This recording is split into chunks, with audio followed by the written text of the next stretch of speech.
been wanting to make a video about democracy for some time now because really what we're discussing every day in the news is this threat to our democracy. Everything is a threat to our democracy, which should tell you that it's not properly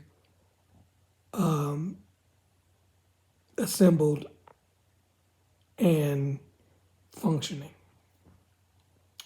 I think it was Madison who said that a good indication of a society is the ability to assemble and administer government. And the problem we have today is that our government and the purpose of our government has been disconnected from how we assemble and administer the government. So we have to actually go back and revisit, I'll use that word, what the purpose was for government when we first established the government. Because the Declaration of Independence did not establish government. The Declaration of Independence formed a confederacy, which is states in a common cause against a common enemy. But they had absolutely no way of making collective decisions as a free and independent state. Each state that signed on to the Declaration of Independence had that capacity through their state legislature to make the decisions of a free and independent state. But they did not have that capacity collectively, even after signing the Declaration of Independence, because they didn't have any structure for determining how collective decisions would be made as the Union. And that's the reason why right after, I'm talking about July of 1776, they started working on the Articles of Confederation. And when you look at the Articles of Confederation, what did they actually do? What was the purpose of the Articles of Confederation?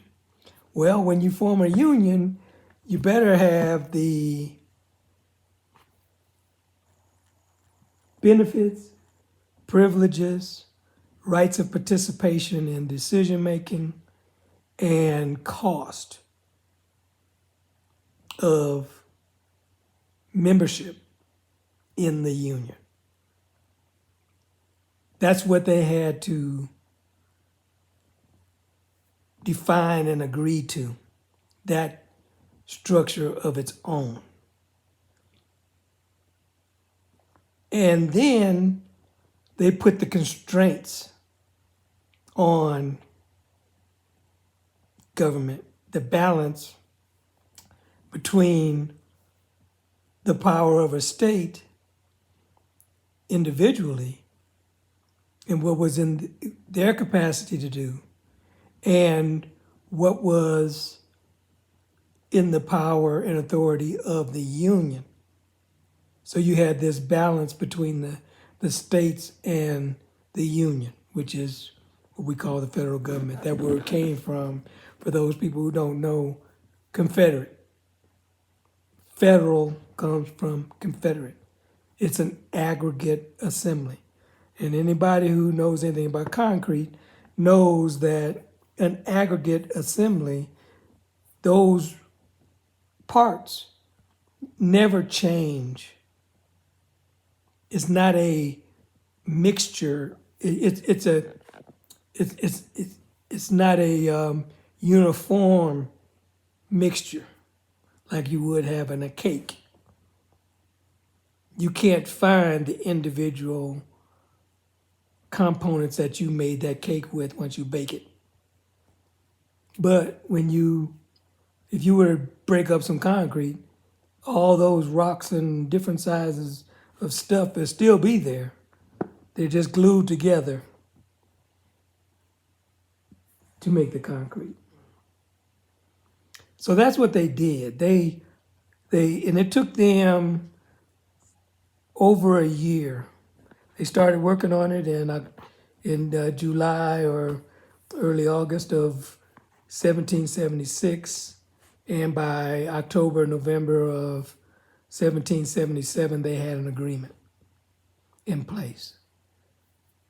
They hadn't ratified the agreement by each state legislature yet, but they had an agreement between the states because the members of the delegations in the General Congress that they wrote the Declaration of Independence and the Articles of Confederation in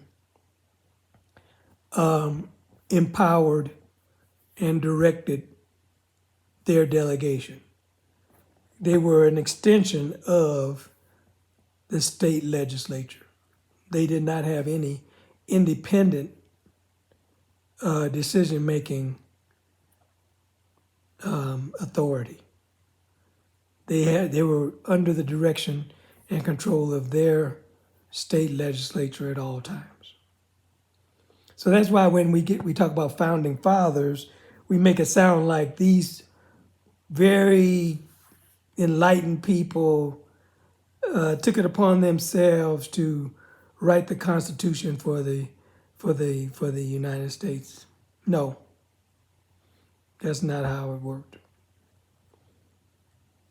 Even Madison, who brought the principles of Republican government to the Constitutional Congress or Convention, whichever one you want to use, because it was mandated in Article 13 of the Articles of Confederation that 9 of 13 states had to assemble to even discuss amending the Articles of Confederation. And then 100% of the states had to ratify those changes. And that's the reason why you have the Federalist Papers. Because in the 7th Article 7 of the Constitution, it says that the Constitution would be adopted when 9 of 13 states ratified the Constitution. But under Article 13 of the Articles of Confederation, it wasn't just 9 that had to ratify it. And any state that didn't agree with the changes, like New York, which was one of the larger states at that time, had the veto authority to bring the whole thing down.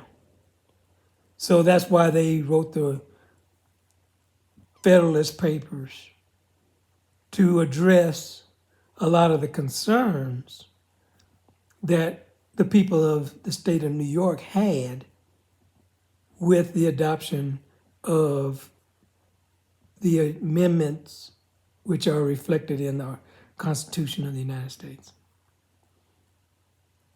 So they needed New York to go along with this, with it.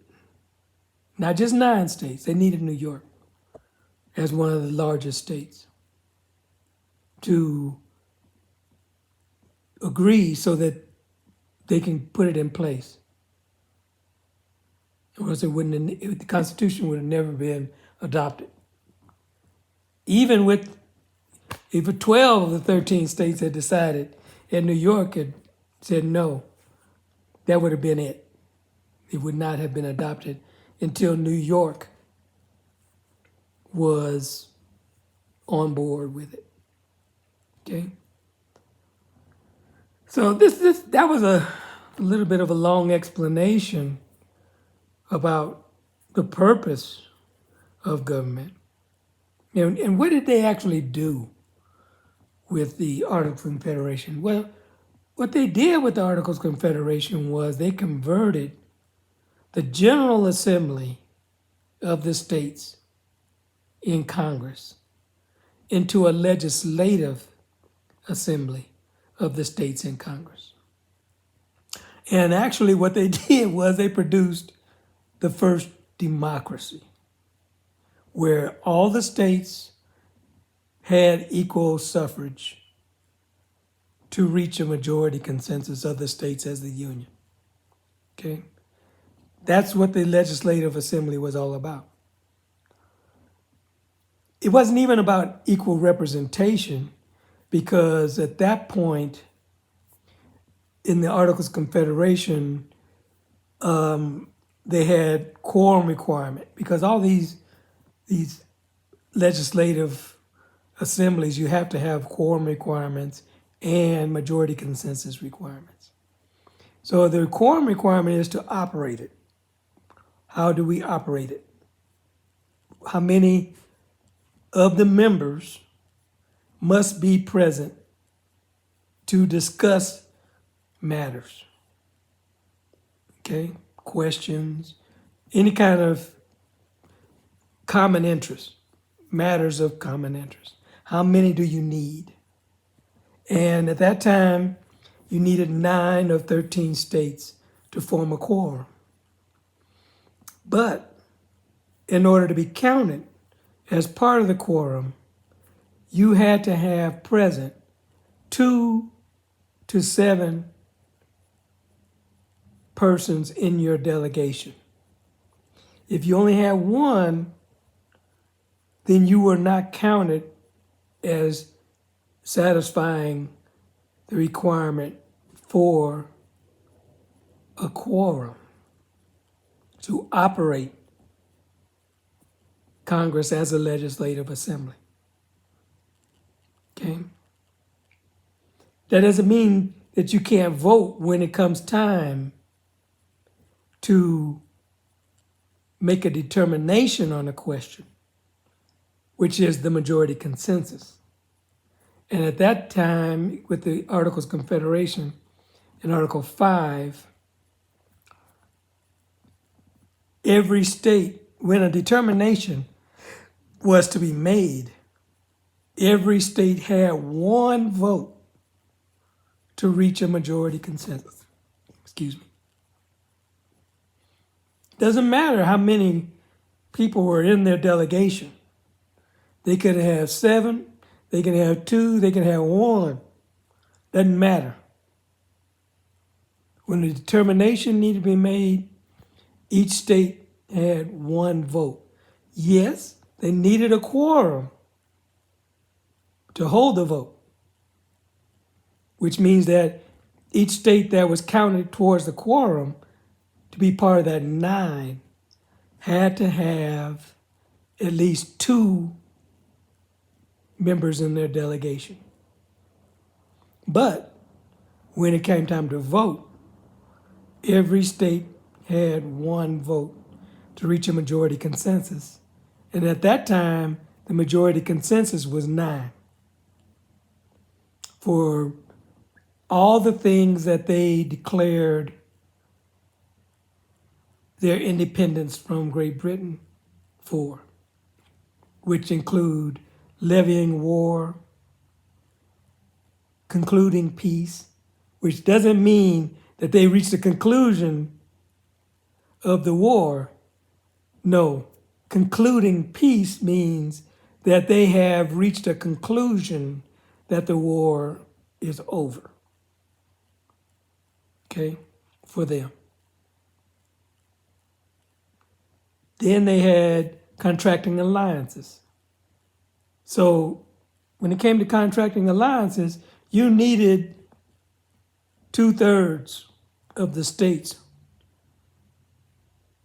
for the assent to any alliance or period. And the last was establishing commerce, international commerce. Interstate commerce was dealt with differently. And a lot of the taxes and stuff like that, which would be applied like tariffs and stuff like that, which would be applied to international commerce, were done away with inside the states, inside the union, between the states, so that the states could freely trade with each other without tariffs and other types of taxes on that commerce. So that you have two different levels of commerce, which also describes the difference between when they needed a majority consensus of 2/3 of the states, where 9 of the 13 states, versus a simple majority of the states, which would have been 8 of 13 states. I know it sounds kind of crazy, but that's kind of the way it was. All those things that they declare their independence from Great Britain for required a 2/3 majority consensus of the states, 9 of 13 states, in order for the assent of those matters.